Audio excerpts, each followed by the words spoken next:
Black flies chew the silence.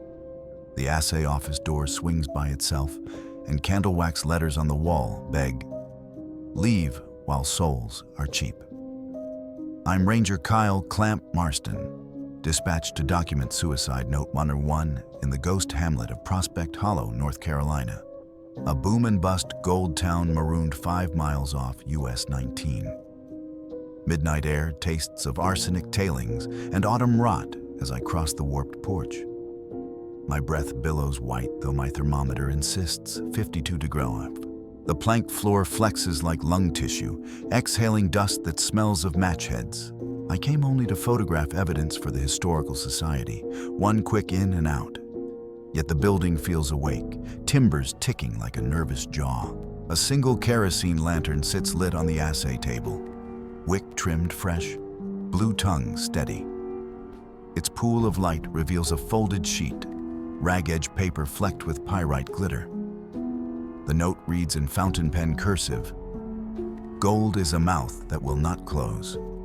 Tonight I climb in." Signed, Jonas Lucky Pick. Harlan, 10th Nov 1901. Legend says Jonas discovered the richest vein under tunnel number 3, then vanished. Miners claimed he followed a phantom hammer until rock swallowed him. Local folklore warns that Prospect Hollow's dead trade gold for voices. Each time a stranger speaks inside town limits, the load demands equal weight in living breath. My radio wheezes, carrier hum only, then spits my own voice back 3 seconds late. Syllables hollow, as if mouthed by a throat full of gravel. Floorboards bow toward the stamping mill trench, pulling lantern light across filing cabinets. Shadows stretch wrong way toward the glow, lengthening over the walls until they meet like black water at the ceiling. My pulse thrums ears. The candle wax warning drips fresh crimson wax, although no candle burns. Paper rustles behind me. Another sheet slid from a drawer by unseen draft, ink still wet. Don't follow the knocking after midnight. Yet somewhere below, a single tink-tink-tink rings rhythmic. Steel on quartz, 3 beats, pause, 3 beats. As if an invisible hammer keeps a lonely shift, I descend the narrow stairs. The air thickens, a metallic, each breath a penny on the tongue. Rocks glimmer with mica flakes that twitch like insect wings under lantern wash. The tunnel mouth yawns, shored by timber ribs older than automobiles. And in that throat, the hammer tap echoes. Closer now. My chest tightens, lungs filing smaller. Legend says Jonas took a canary. When it died, he scribbled his last line in candle soot and kept digging. My lantern flame gutters, though there's no draft. Blue shrinks to pinprick. I realize the hammer cadence syncs with my heartbeat. Every pulse drives the next strike. Tunnel floor ends at a winds shaft. Ladder rungs rust-gnawed. At its lip lies Jonas's pick, handle rotted but head newly sharpened, edges oozing dark oil that smells of funeral roses. Above the steel, a fresh scrap flutters, pinned by a gold nugget the size of a sparrow's skull.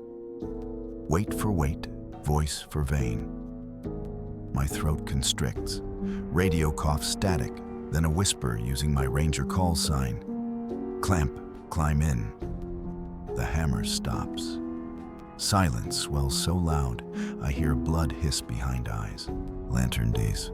Total dark, yet deeper black royals in the shaft, shapes writhing like eels of shadow, ready to swallow. Panic spikes, but feet rooted, as if load iron magnets my boots. I fumble for flare.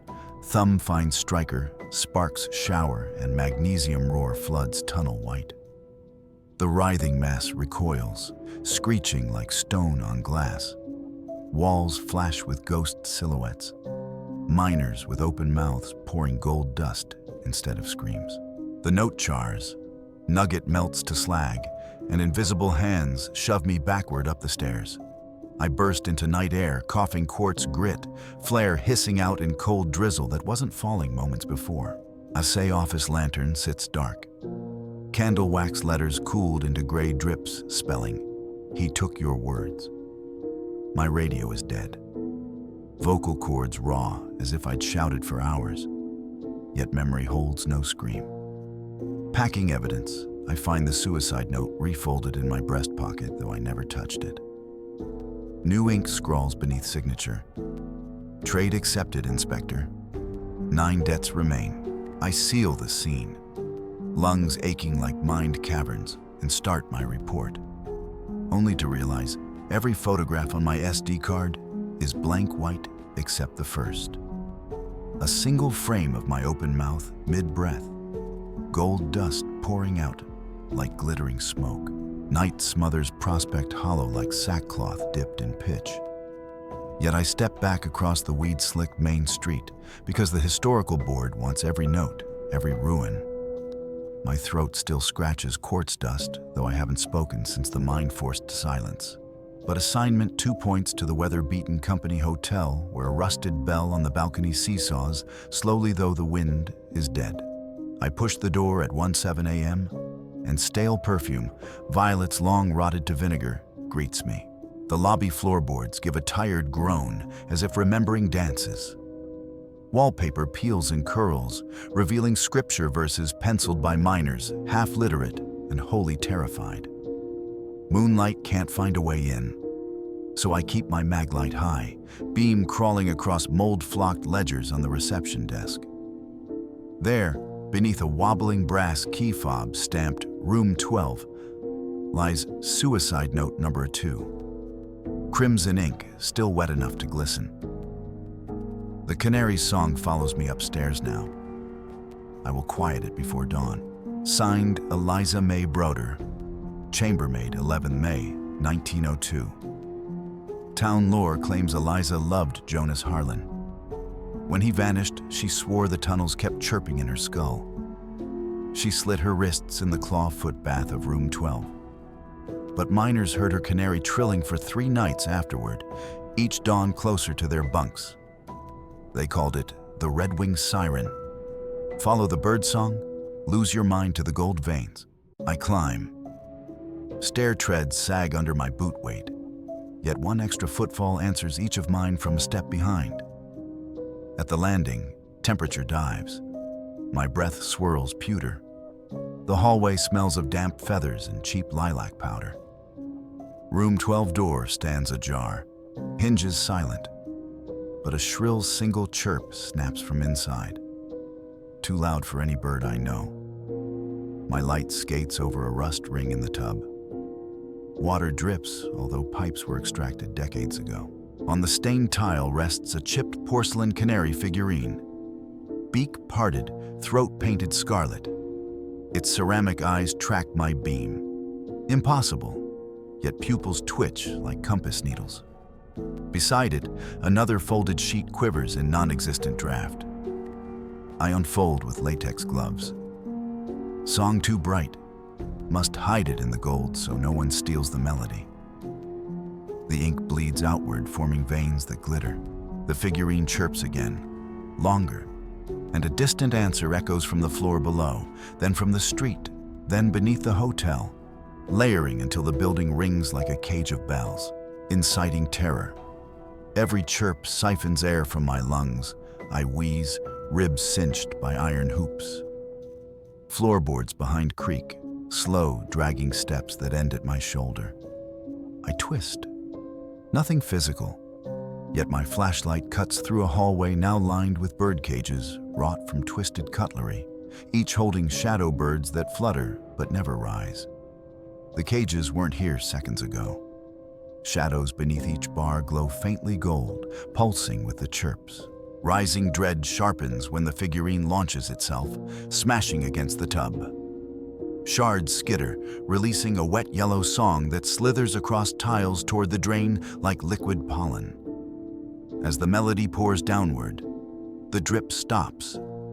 Tub ring brightens from rust to fresh arterial red. I stagger back.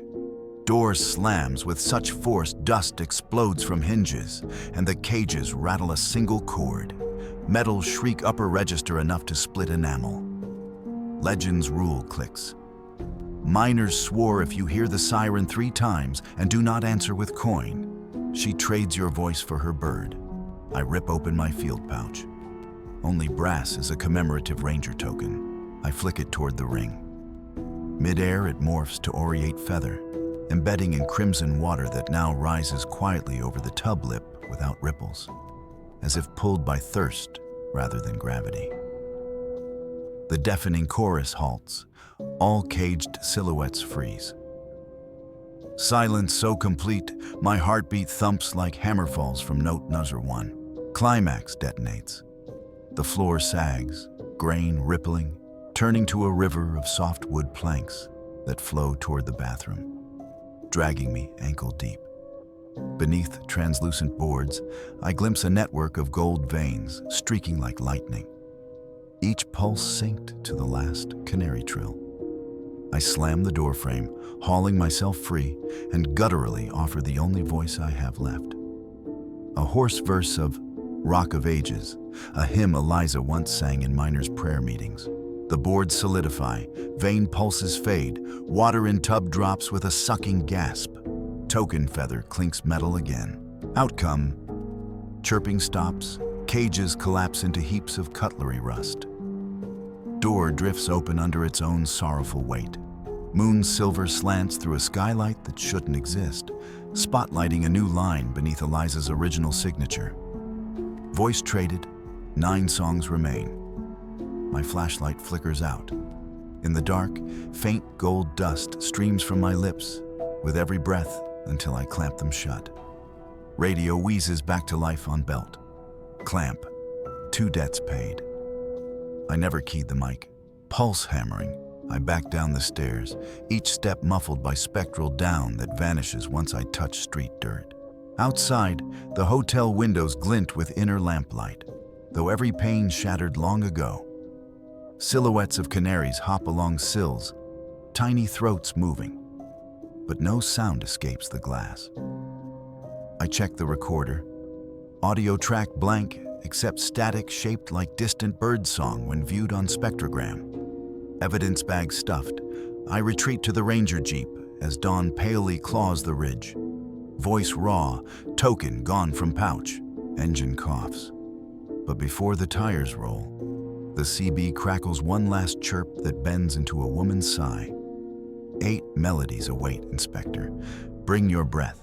Snow-flecked dawn barely pinks the ridge before swirling clouds fold over Prospect Hollow once more, sealing daylight away like a jar.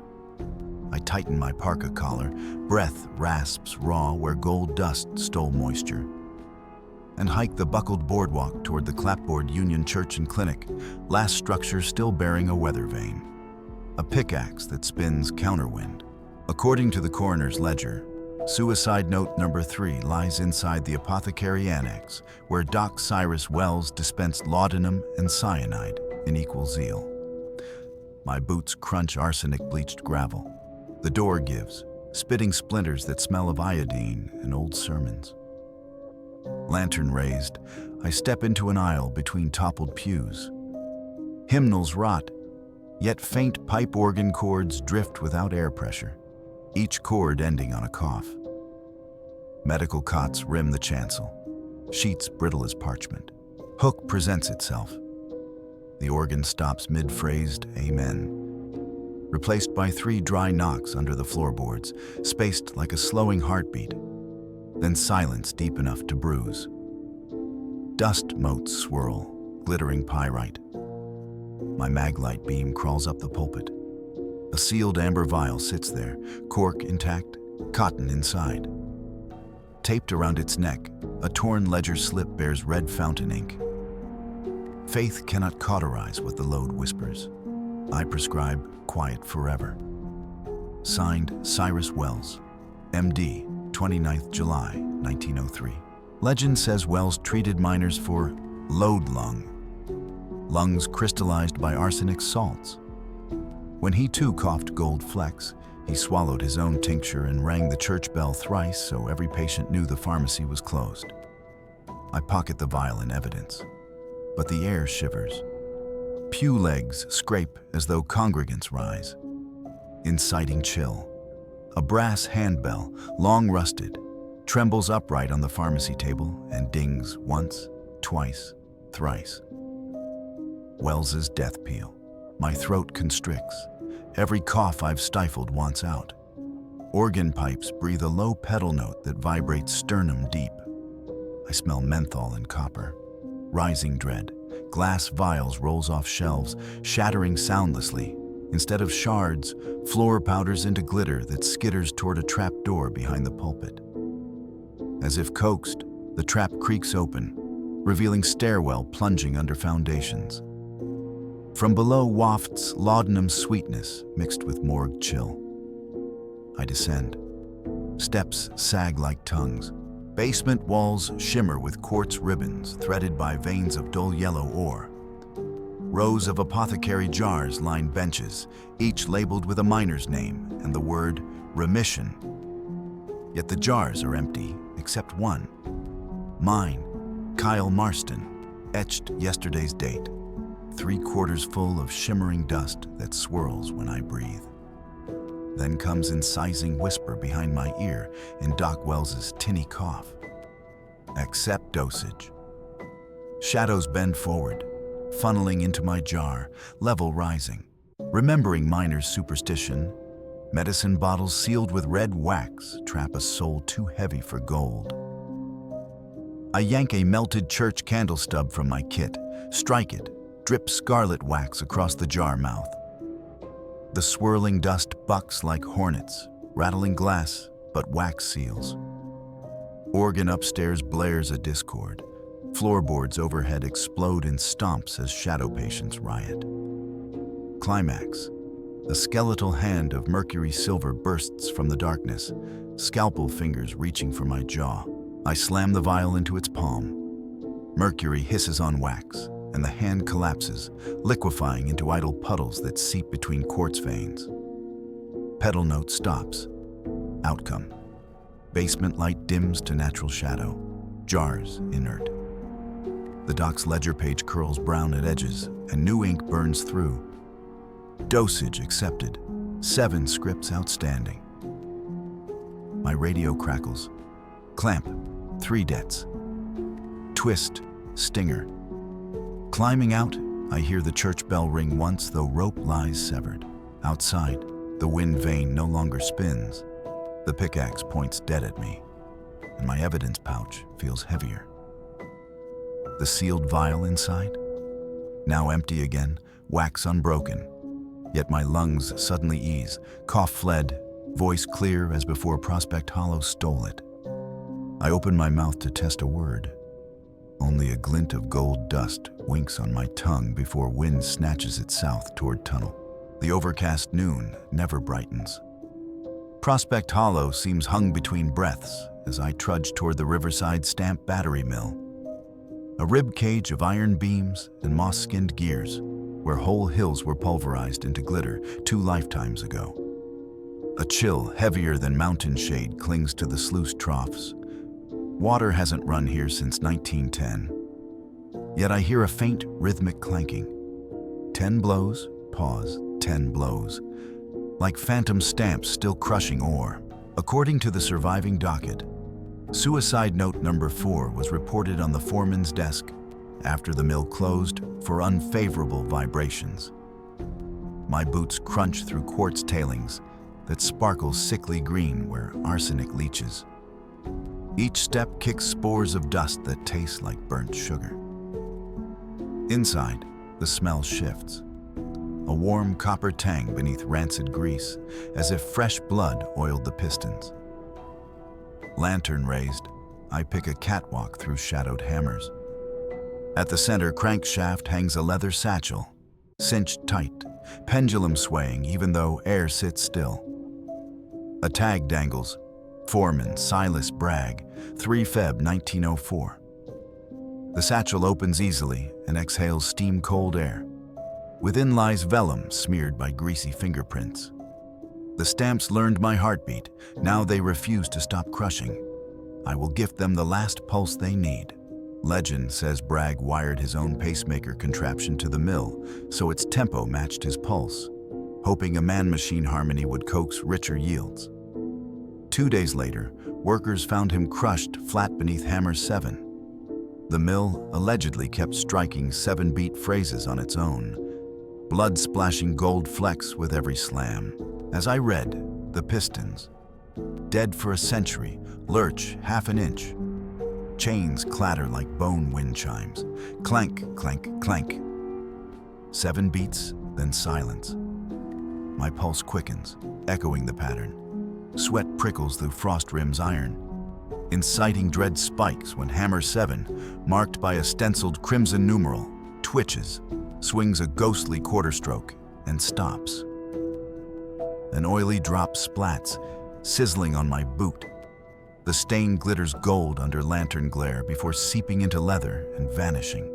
Between gears, I glimpse a shadow, tall, bow-legged, its chest creased by glowing furnace lines that pulse with my heartbeat. Each throb nudges hammer 7 further, metal shriek rasping like a dying whistle. Rising tension builds. The whole rack of stamps rattles, dust avalanching off timbers as if some huge throat clears. I stagger back, nearly toppling over a conveyor. The satchel slips from my grip, spilling a brass metronome etched brag.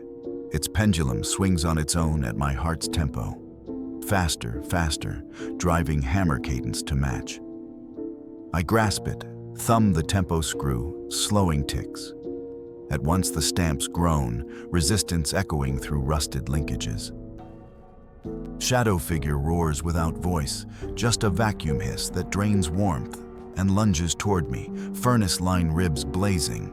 Remembering an old miner superstition that iron filings thrown against a haunted machine grit the gears and stall possessing spirits.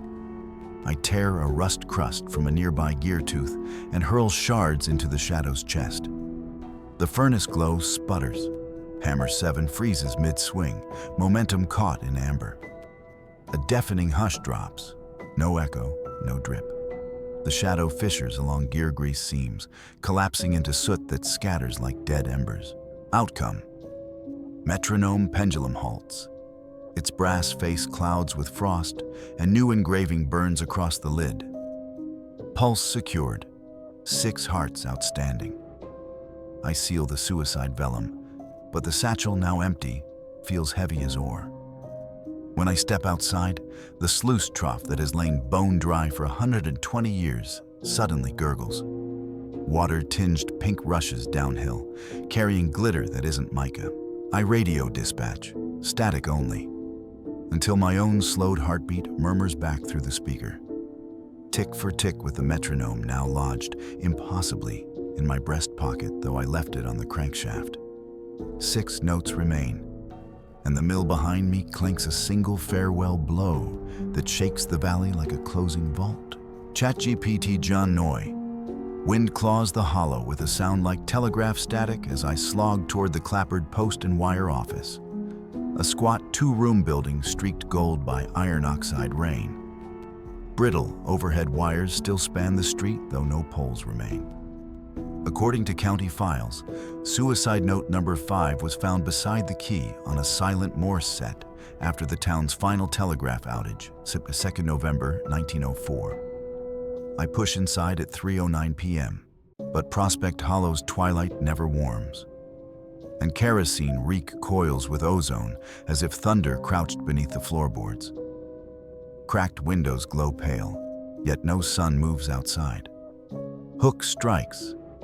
The relay clicks once, dit, though the sounder is caked in rust. Floorboards vibrate to a second dit, louder, followed by a dash. My field codebook shivers in my pocket. The signal is a CQ, the universal call to anyone listening. Atmosphere thickens. Dust motes jitter like sparks over battery jars, still half full of scummed acid. I advance, ash chrome lantern casting warped shadows. On the operator's desk lies a folded message sheet atop an oxidized straight key. Ink shines new. The line crosses every vein. Each dit draws gold from marrow.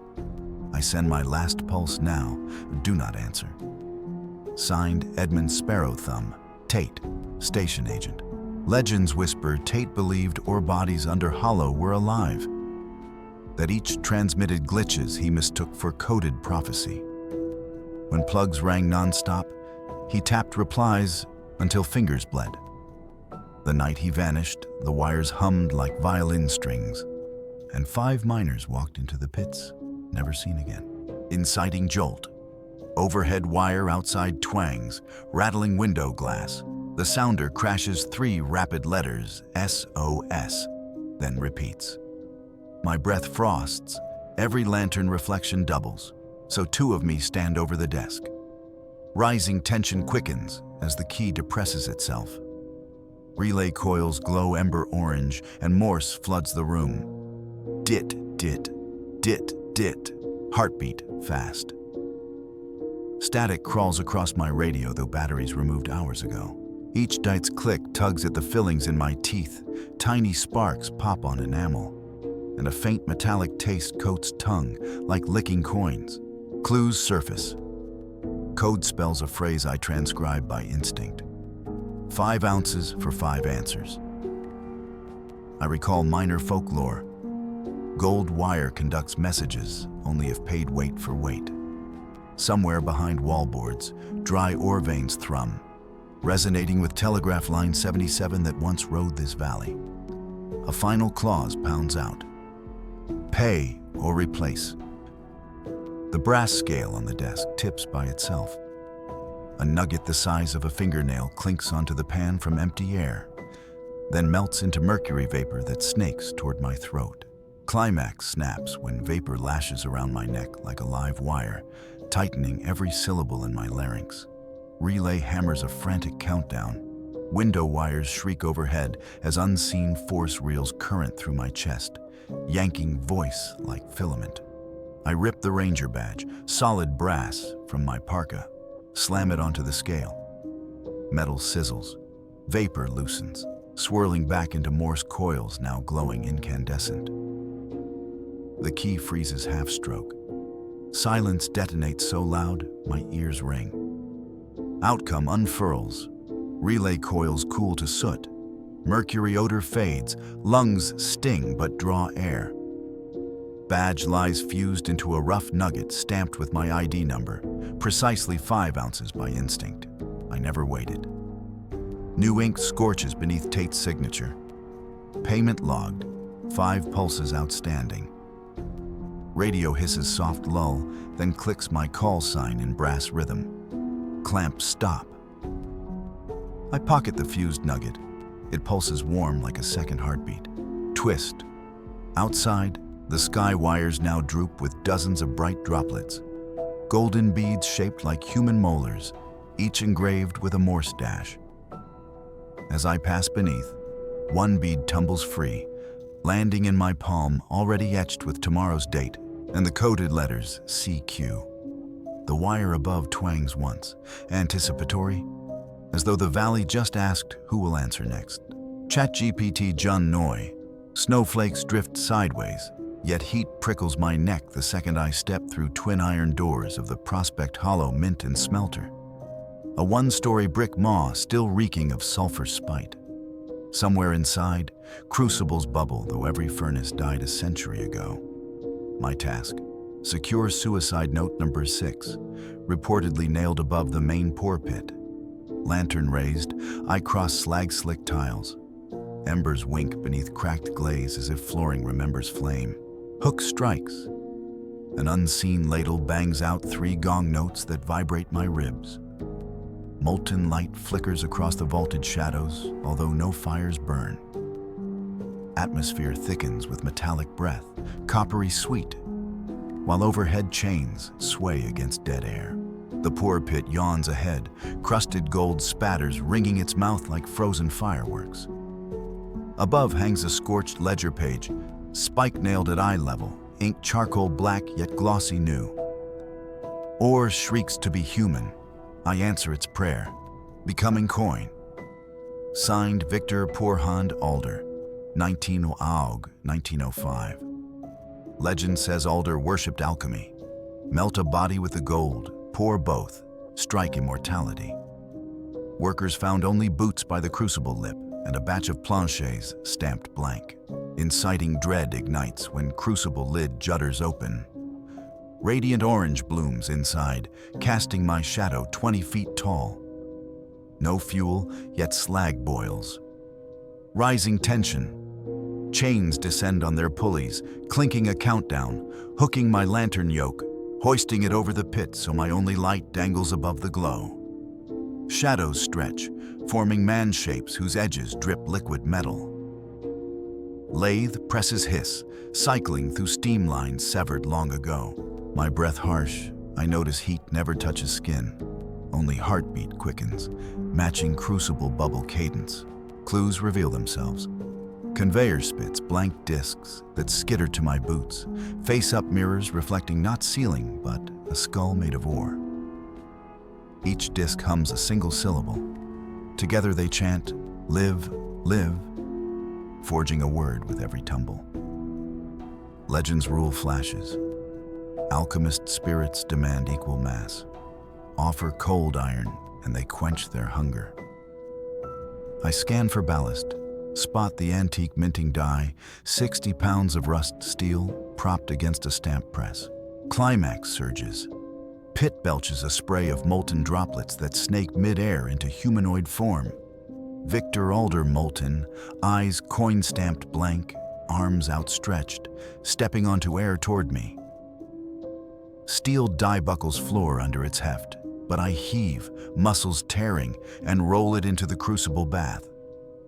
Metal screams. Orange glare flares white.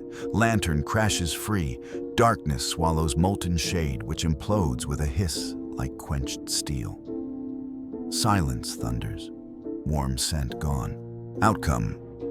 Lid slams shut, chains crank lantern down softly into my hands. The ledger page curls, new line flaming across paper without singeing it. Mass exchanged. 4 pours due. I pocket one blank disc, now cooled, yet when fingers brush its face, I feel a pulse. Faint as newborn heartbeat. Twist, exiting, I pass the old coin press. Its die cavity now bears my likeness. Profile etched flawless, dated today. A fresh roll of 10 identical coins rests in the hopper, each ringing a tone keyed to my pulse when they collide, promising the smelter still mints futures. 1 living soul per strike, 4 strikes left. ChatGPT John Noy. I skirt the smelter's cooling stacks and cut through alder scrub to the powder magazine. A stone vault half buried in the hillside where the dynamite once breathed every dawn. Its iron door hangs open as if the mountain exhaled it. Task list says suicide note number 7 was taped to a keg inside after the last cave-in. Twilight here never changes, but a saffron glimmer pulses from the tunnel mouth beyond. Tunnel number 2, collapsed since 1906. I duck into the magazine. Cold nips bones, yet the air reeks of spent black powder and lilac soap. Hook. On the floor lies a tin detonator box, whose plunger throbs up and down by itself, each stroke thudding like a slowed heartbeat. Atmosphere throbs with static. Grit skitters across flagstones against gravity, pulled toward the open plunger slot. A single candle burns atop a powder keg, flame green, illuminating a parchment scrap. Stone won't quit whispering. This charge will hush us together. Signed, May, Fuse Song. Delaney, 3rd deck, 1905. Folks say May, the lone female blaster, sang Irish laments while wiring caps. Miners swore dynamite, hummed back in harmony. When a tremor trapped 30 men, she stayed below to sing the mountain to sleep. None were recovered. Inciting incident. The candle flame leans toward tunnel number 2 as if inhaled, and the detonator plunger slams fully down. From the darkness beyond, a soprano hum trickles. Minor key, words lost. Rising tension. Kegs begin to ring like wine glasses. Sulfur dust lifts in spirals, coiling toward the tunnel. Pebbles hop, following an invisible current. My throat tickles. memory of Eliza's birds. But this sound wants lungs, not voice. Clues and legend click. Miners believed May's lullaby binds any who hear 3 full verses to finish her blast. First verse ends, air temperature spikes, sweat beads then steams off skin. Second verse flows, stone groans, magazine walls ooze nitro-sweet sap. I recall an old counter-charm. Cross 2 live fuses, red over black, then cut them simultaneously to not the song. Only spare cord I've got is my headlamp wire and a red parachute cord used for flagging hazards. Climax. Third verse rises, ceiling shedding grit like rain. I lash red cord across the live headlamp lead, twist tight, yank both free. Spark pops blue. May's hum sharpens to a scream. I sever the knot with my field knife. Instant silence. Candle snuffs, detonator box hisses, kegs settle. Outcome. Walls cool, sulfur scent dissipates. On the keg top, a fresh note inks itself in gun oil script. Song paused. 3 verses unpaid. The green candle rekindles yellow, benign. I pocket the spent fuse knot. Still warm, faintly humming.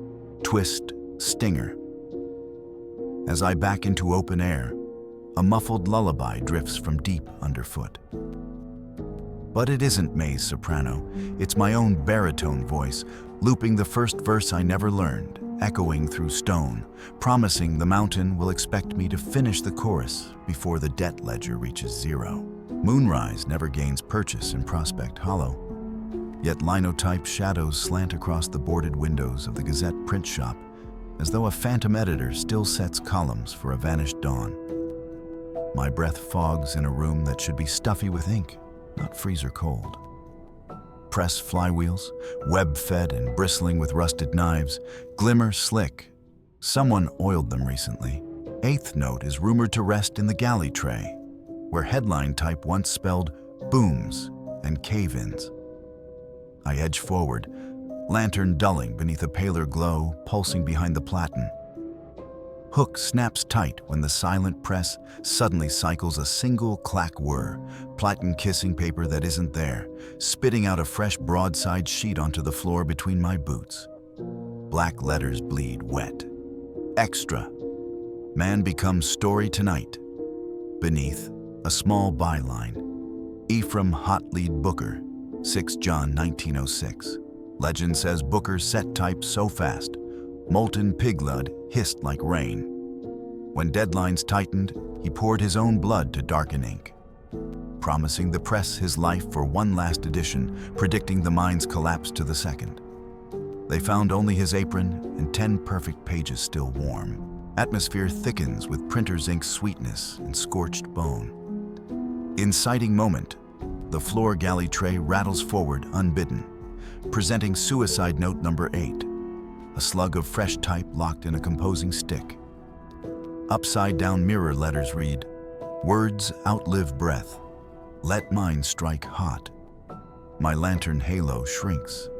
Every drawer of lead sorts slides open, letters hopping, arranging on the stone by unseen hands. The press wheezes to life, gears whining a cadence that syncs with my pulse. Ink rollers glossy, though the inkwell is bone dry. Rising dread climbs as slugs click into lines spelling my ranger report verbatim, events I have not yet filed. Line by line, it types tomorrow's log. Marston enters press shop 2119. Marston contributes final body, type 2123. Clue scratches in.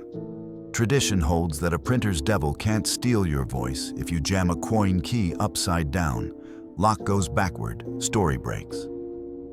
I grope the compositor's belt, fingers closing round a rusty coin wrench. The press snarls, platen gaping like iron jaws. Rollers drip mercury bright lead, starting to smoke.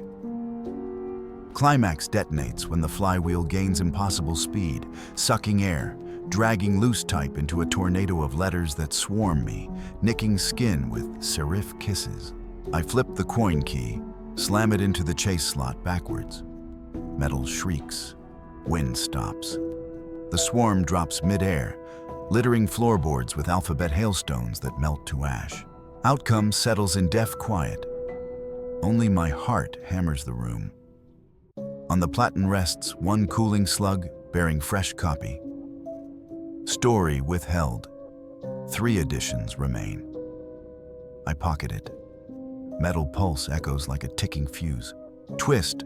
Outside, abandoned news racks along Main Street clang open one by one, disgorging blank pages that flutter skyward, arranging themselves into a flickering marquee above Tunnel No. 3, spelling tomorrow's date followed by my obituary in mirror type, waiting for the last 3 notes to finish the print run. Lightning stitches ragged veils across the peaks as I trek to Prospect Hollow's northern rim, where the Mountain View schoolhouse slumps above a shale quarry like a child's forgotten toy. Snow crunches under boot soles. A pipe organ wind hoots through the broken bell tower, even though the valley below sleeps windless. According to the original sheriff's docket, suicide note number 9 surfaced on the blackboard 3 days after the town emptied, written in chalk that glowed like foxfire. My lantern throws skittish shadows across warped floorboards painted with hopscotch ghosts. Little desks still face the slate, lids etched with crude pickaxe doodles. Hook clamps tight when the bell rope, frayed and rotted, jerks 3 times of its own accord, tolling a dry metal cough that rattles dust from rafters. Atmosphere freezes. Chalk dust twirls, catching amber light as though time itself erodes. At the teacher's desk, a single primer gapes open to the lesson on the letter G, for gold, a word scribbled over every other example. Inciting dread whispers from the cloakroom. A child's voice recites multiplication tables, each answer wrong by 1, yet the cadence is perfect. 2 taksu sunzor 5, 3 310. Ticking like a metronome gone to fever. I edge nearer. Frost rims the cloak hooks, tiny mittens still hang stiff as bark. On the blackboard, fresh lines etch themselves in shimmering talc. We dug past recess, teacher. Now the ringing won't stop. We promise to be quiet forever. Signed, the Seam class, 14 Feb 1906. Folklore. I dredged from county lore whispers about 10 students kept after school during the boom so they could scrape ore samples for the assay office. A mid-shift collapse swallowed the quarry floor. Miners claimed they heard faint spelling bees drifting from beneath. All answers skewed as though echoes smudged them. Rising tension ratchets when desks slide an inch forward in neat rows, floorboards groaning like awakened sleepers. The primer pages flip by unseen hands until it lands on S for silence, illustrated by a teacher's finger pressed to her lips. Chalk wraps the board again, spelling a sum. 9 plus equals 10. I feel the ledger's weight. 3 debts remain. The class demands a final number. Desks begin tapping in sequence. Little inkwells clicking glass against wood in tempo with the wrong multiplication chant, now reverberating from every corner. My lungs tighten, voice trying to join the recitation. Each syllable perches on my teeth like a fledgling eager for first song. Clues surface. Miners swore a red apple left on the teacher's desk at dusk grants one correct answer and hushes echoes until dawn. I rummage pack. No fruit, but a scarlet emergency smoke grenade shaped round as any apple. The desks advance again, nails squeal. The cloakroom door swings wide, revealing a staircase that should not exist, descending into root-veined dark. From its throat rolls childish giggle warped into minor key. Chalk scrawls fervently now. Bring the last seed, fill the sum.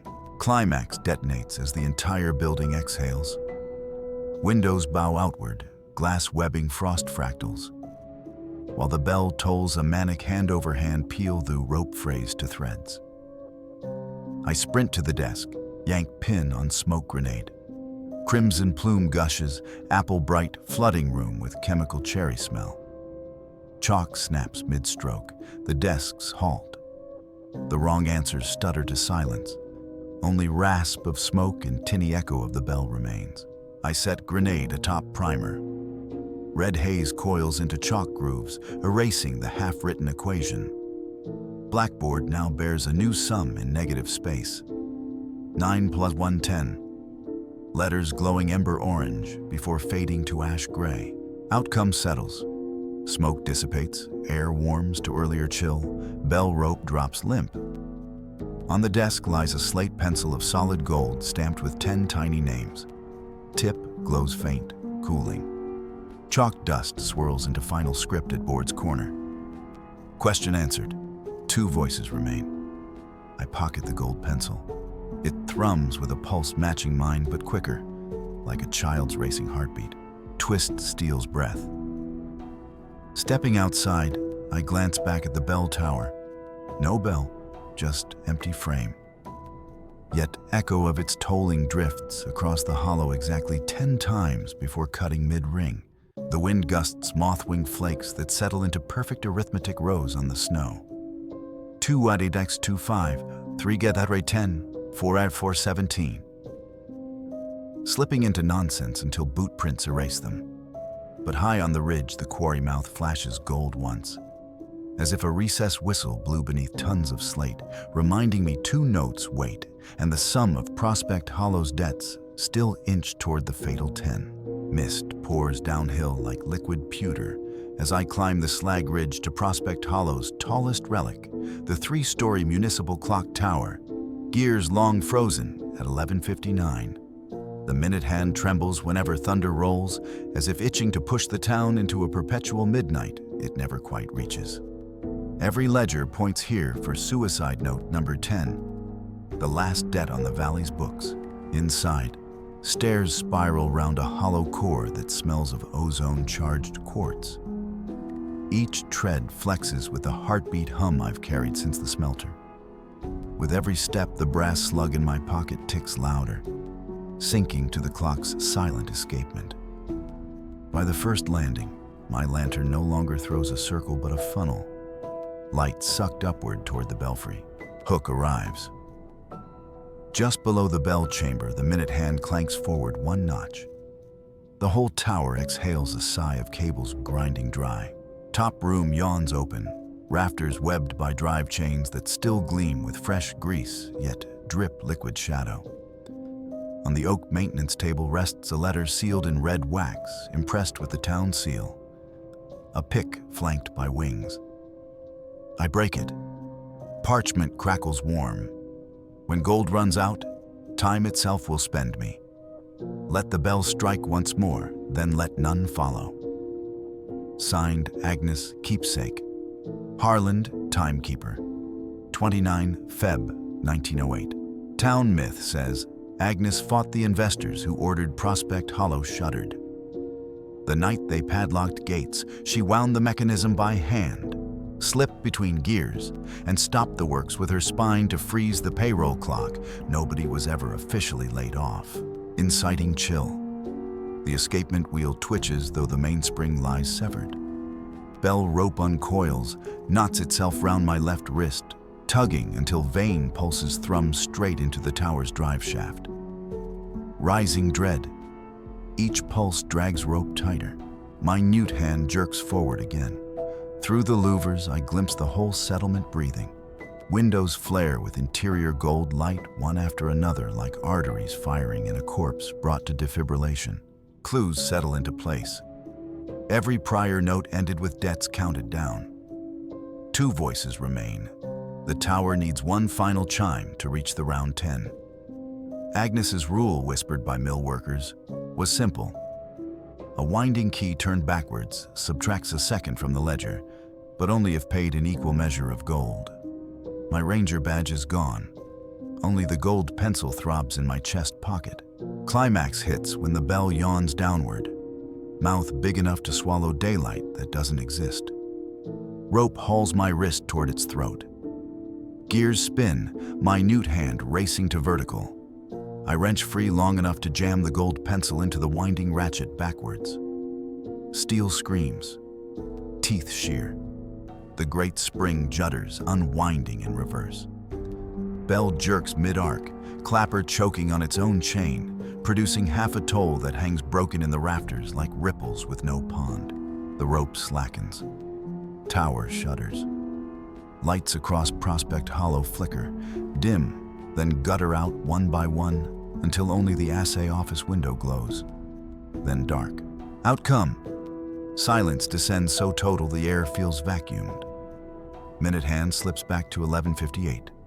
Debts, maybe, rolled under instead of forward. On the table, the parchment curls. New ink bleeds across in jet strokes. Clock rewound. One breath outstanding. My pulse stutters. The brass slug's tick has stopped. Twist, lantern guttering, I descend. Boots weirdly light. Outside, snow has ceased. Moonlight, actual moonlight, edges cliffs silver. But when I try to whistle relief, no sound leaves. My exhale drifts gold dust that sparkles, then falls dead, silent. On the clock face above, faint candlelight outlines a silhouette of a woman, winding the mechanism with steady strokes.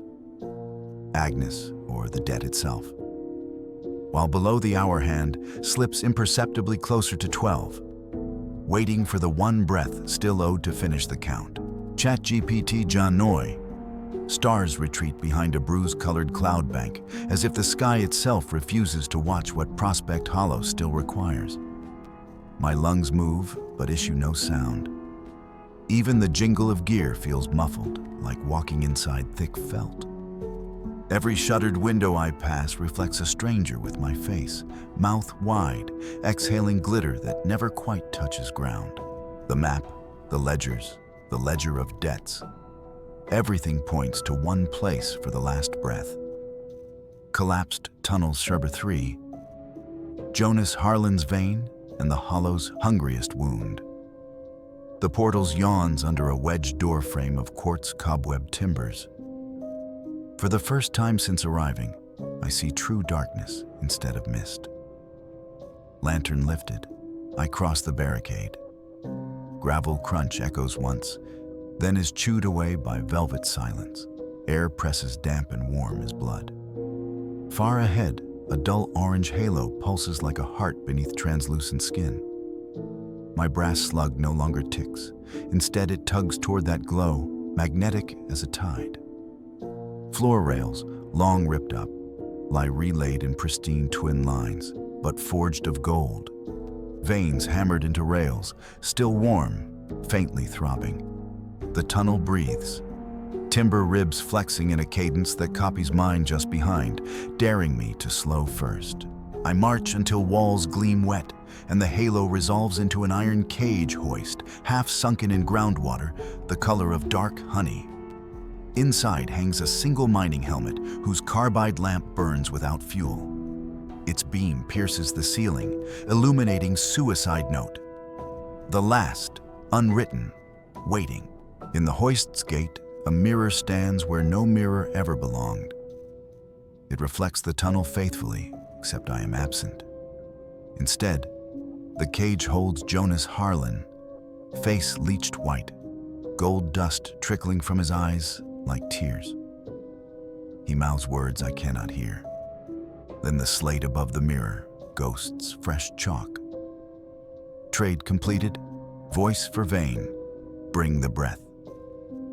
My chest constricts, lungs knot tight. Instinct screams to turn the coin key, flash the fuse, break the metronome, any charm I learned. But every talisman is inert iron now. Only one tool remains.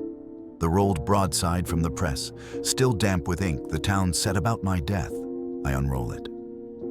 Letters shift like live worms until headline reads, Hollow reopens, Ranger breathes gold. Rage sparks. At the town, the load, my own terror. Rage is breath. I tear the sheet into shreds and ram them down the helmet's lamp. Ink catches, paper ignites, flame flares brilliant crimson, the color of May Delaney's grenade, of the fuse knot, of every debt I paid in blood. The glow swallows orange halo, flooding shaft with daylight that never existed here. Walls quake, gold rails melt inward, forming rib cages that clasp the hoist in a crushing embrace. Jonas's mirror image cracks. From each fracture billows dust, not gold, but ordinary gray shale, lifeless and inert. Air rushes back, slamming my lungs like defibrillator paddles. Sound returns in a riot. Timber groans, distant birds outside, my own hoarse gasp loud enough to hurt. Mirror now reflects only me, grimy and shaking yet present. The helmet lamp gutters out, its wick smoking as a normal lamp should. On the tunnel floor lies a scrap of soot-blackened paper, unburnt corner bearing last ledger words. Ledger closed. The brass slug in my pocket resumes a steady tick that matches the municipal clock one ridge over. A faint chime drifts through rock. Midnight finally arrives, but only once. I exit into bruised dawn. Prospect Hollow's windows are dark, no interior lamps, no singing canaries, no gold dust snow. The pickaxe weather vane atop the church stands still, finally matching the wind. Behind me, Tunnel Nutter 3 sighs and collapses in honest gravity, sealing its throat with shale. My radio crackles a normal dispatcher's voice, asking for a progress update. I answer, rough, human, voice full of gravel and relief. And the mountains echo nothing back except true birdsong, and a wind that smells of pine instead of arsenic. Somewhere far below the rubble, 10 silent notes lie spent, stamped and interred, their debts paid in breath and story alike.